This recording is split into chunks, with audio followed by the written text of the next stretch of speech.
Shalom Aleichem, my dear friends. I am your brother Mario Joseph from Philokalia Ministry with the London Reflection of 2021. Last few episodes we were thinking about our sins, especially the sins which brings curse in our life, which brings bondages in our life. And today I am going to tell you about such a sin which brings bondages and hurdles in your personal life. We read 1 King chapter 11 verses 1 onwards. 1 King chapter 11 verses 1 onwards. Let me give you the background. God Almighty asked Israelites that you should not marry the women from Gentiles, from people, those who worship other goddesses. But Solomon found some women so pretty looking, he fell in love with them and he married. Later on, when Solomon was very old, these girls whom Solomon married, they enticed his heart to worship other gods and goddesses.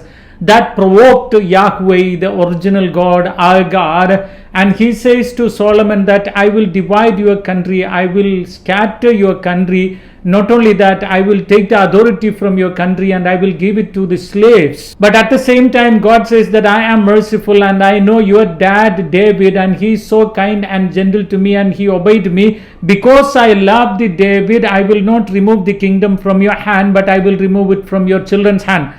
Even though I will remove the country from your children's hand, I will give one tribe to your son because I love David. Here God is trying to tell us something very important, my brother and my sister. If any one of you marry a Gentile, and if any one of you are attracted with other god or goddesses, that can bring a scatter in your family. You know, you will have a scattered family, you will have a scattered finance, you will have a scattered property.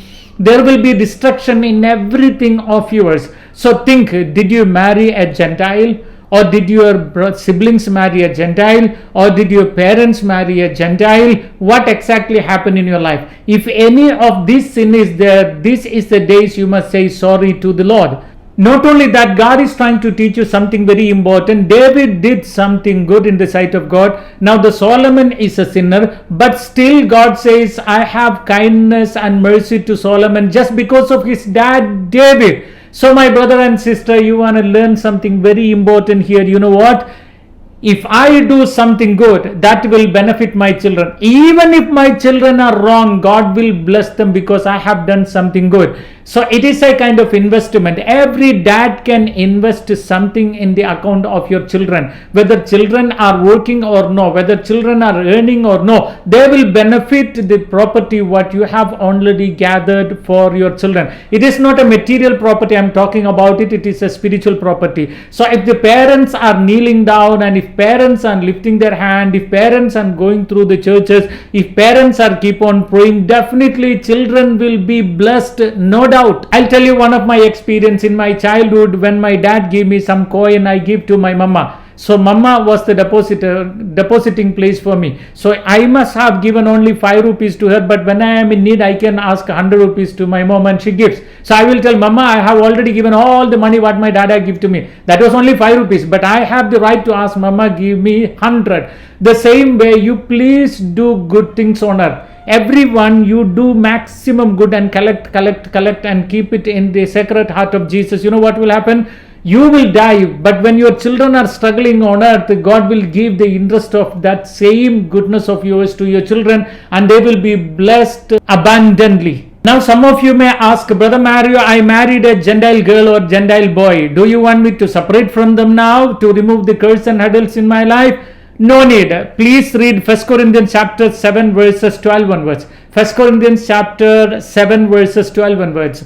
Here the Saint Paul says that if you marry an unbeliever, and if the unbeliever decide to stay with you, do not separate from that unbeliever, do not divorce that unbeliever. Instead, God says that because of your holiness and good work, you must entice your partner, life partner, to fall in love with Jesus. So it is your duty to teach about Jesus to your spouse. They may be Hindu or Muslim or atheist or whatever it may be.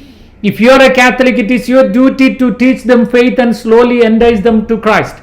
So if you are already married a Gentile, no need to separate. You must live with that person, but guide that person to Jesus Christ. That's what Bible says. When I say this, some people may ask, in that case, Brother Mario, can I marry a Gentile and guide them to the truth? No, you should not marry for that purpose, because it is written here in 2 Corinthians 6:14. 2 Corinthians 6:14, do not be mismated with unbelievers. For what partnership have righteousness and iniquity, or what fellowship has light with the darkness? So you cannot, the light cannot marry the darkness. There is no fellowship.